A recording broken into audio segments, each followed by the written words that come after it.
these countries for not taking back illegal immigrants. Trump has had enough.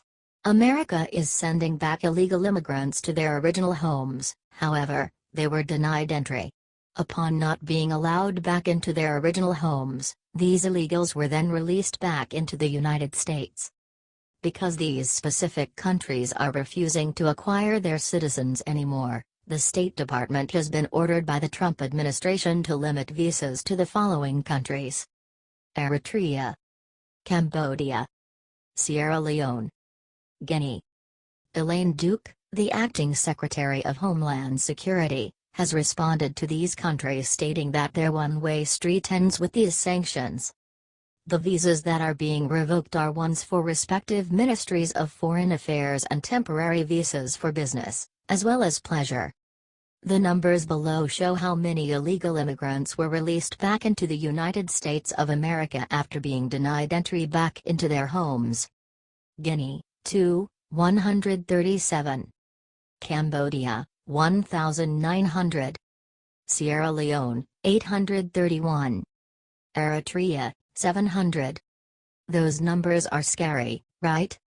Last year, President Donald Trump had already revoked 100,000 travel visas from multiple countries and released an executive order that stopped the immigration into America from 7 Middle Eastern countries. This is what they deserve for playing it one way. Do you support Trump's initiative?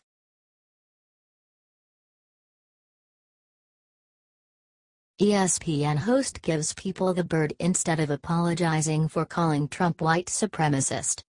CNN host Jemele Hill recently called President Donald Trump a bigot and a white supremacist on social media. If you can believe that, listen to this. She flipped off everyone who disagreed with her slanderous opinions and is refusing to apologize. Instead, she addressed the elephant in the room. Was that supposed to be an apology? She obviously feels no remorse for what she did, especially when her employer is allowing her to get away with those types of hurtful comments. Twitter did not appreciate Hill's racist rant either. Take a look. Should Jemele Hill be fired from ESPN?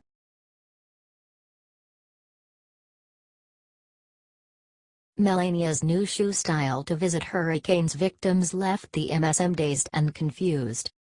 First Lady Melania Trump made headlines when she wore heels to board the Air Force One headed to Texas. Even though Melania arrived to the flood-ravaged state wearing sneakers, the media still had a field day with it. The stories have since been deleted that claim she was actually wearing the heels when she got off of Air Force One in Corpus Christi. As she arrived in Texas again on September 2, she proved that she can do whatever she wants by wearing her heels. The First Lady changed into a practical pair of shoes before passing out supplies to Hurricane Harvey victims. According to the Express. Here is what Twitter had to say. Let's see how they spin this one. Are you tired of the superficial fake media?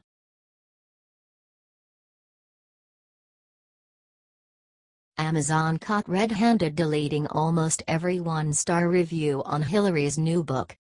During the 2016 presidential election, it is rumored that Hillary Clinton had businesses working secretly to change the misconception that the public shared about her. One of these businesses that backed Clinton was Amazon tycoon Jeff Bezos, CEO and founder. He has used his company to promote her book What Happened, which details her dealing with losing the election.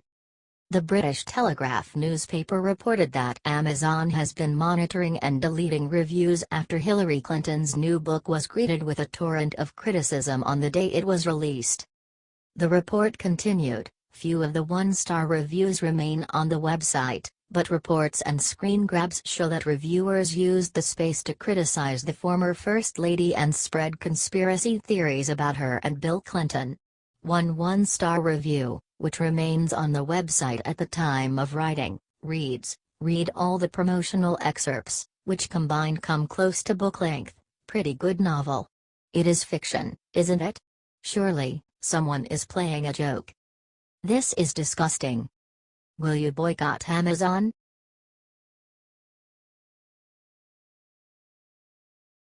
Al Sharpton threatens ESPN to face his wrath if they fire reporter who called Trump white supremacist. Watch what happens next. Jemele Hill recently posted this to her Twitter: Donald Trump is a white supremacist who has largely surrounded himself with other white supremacists. The ESPN company had to apologize to everyone since not only were her comments totally inappropriate, but a great deal of people were offended and letting it be known.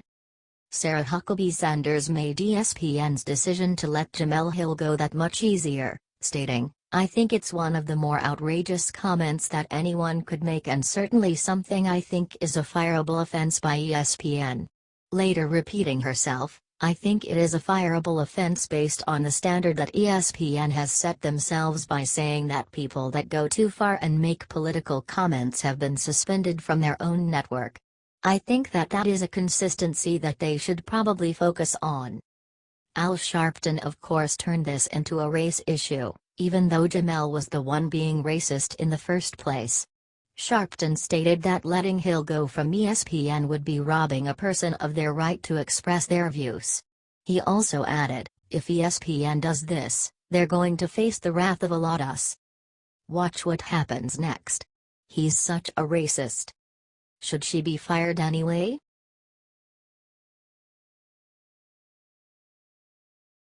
Watch Darryl Strawberry destroy ESPN reporter who called Trump white supremacist. By this point, we're all tired of the dragged-out storyline that liberals keep telling. Recently ESPN reporter Jemele Hill attacked our president on Twitter via a rant that was no different from what the rest of liberal nation has been saying. Hill said in a post, "Donald Trump is a white supremacist who has largely surrounded himself with other white supremacists. So many of us are fed up with the continuous harassment of President Donald Trump. Especially Darryl Strawberry, 1980s New York Mets legend, who stood up for his close friend Donald Trump on Varney and Company on Fox Business News." Strawberry responded to Hill's initial comments, "I think no one should call anyone anything. President Trump, he's a great man to me. He was always gracious to me. I really love him, his family. I was on his show and he's always been kind to me. I've known him quite well and every time I've seen him and been around him he's always been so gracious with me and I'm always grateful for that." He continued, "A lot of people say things because they have their own issues and they're hurting on the inside. When you're pointing fingers at someone else, 3 are pointing back at you. I never want to sit and point fingers at someone like the President of the United States. He's got a job to do and we all need to pray for him and we all need to support him, that's what we need to do." People seem to love his response, one viewer said, "Darryl Strawberry on Varney this morning. Still hitting home runs." Another viewer posted, "Wow. Darryl Strawberry is the man. Well said. Well said. He's the man."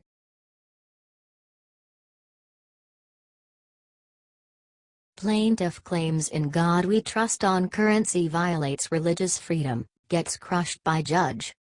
A recent case regarding the religious wording "In God We Trust" imprinted on the American dollar bill was shot down by the judge. The plaintiff claimed that the wording is a violation of the Religious Freedom Restoration Act, while placing an obligation on a person's right to utilize religious freedom.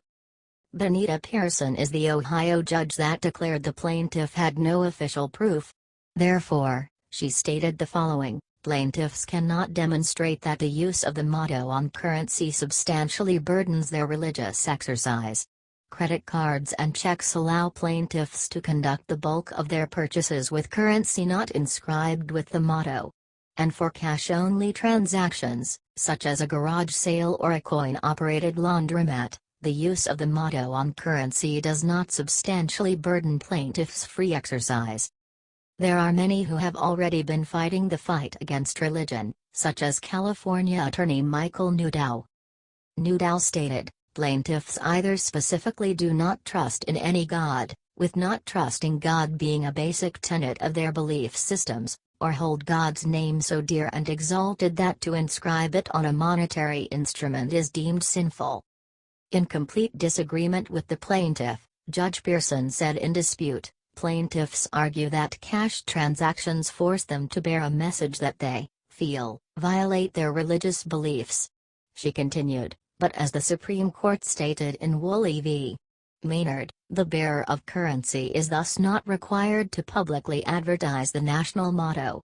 Furthermore, plaintiffs' other concerns, that they may be subject to peer pressure or ridicule, or that their children may question their beliefs, are unlike the choice between a basic benefit and a core belief described in the Supreme Court's case law.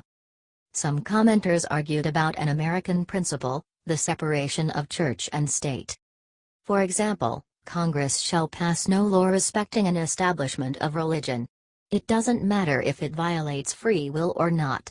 The words "In God We Trust" respects an establishment of religion. On that grounds it should be stricken from government currency. The phrase separation of church and state is a simplistic and misleading representation of the intent of the Founding Fathers.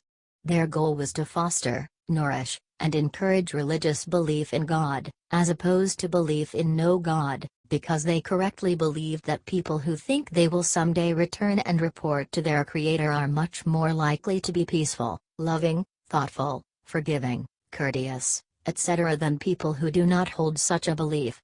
History is proving the correctness of their perception. All the stats say we are becoming less and less believers in God, and they also clearly show our slow descent into rudeness, selfishness, greed and violence. Some will say there is no connection. They need to think that through very carefully. This is insane. Do you think "In God We Trust" should stay on currency?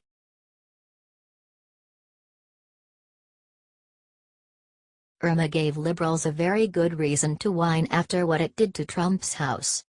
All the talk about the possible damage that Hurricane Irma could have caused had many liberals posting to Twitter about their hopes that Mar-a-Lago would be destroyed by the storm. Take a look. They just sound evil. Why would anyone wish this badly on anything or anyone? To every liberal's disappointment, there was hardly any structural damage done to Mar-a-Lago, as reported by People. Neighbors mentioned that there were some uprooted trees in the driveway. Sounds like Mar-a-Lago proved all the idiots wrong. They are so pathetic. Are today's leftists whining more than ever before?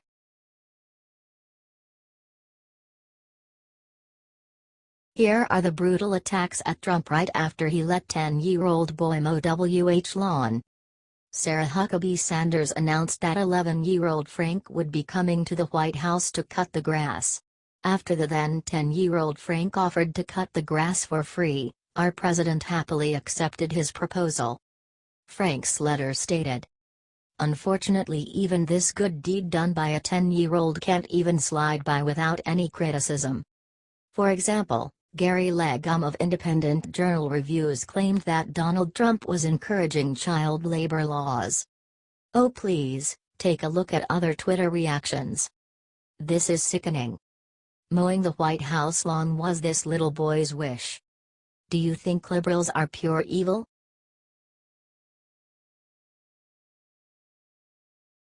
A 10-year-old boy is mowing WH lawn, gets the surprise of his life when Trump shows up.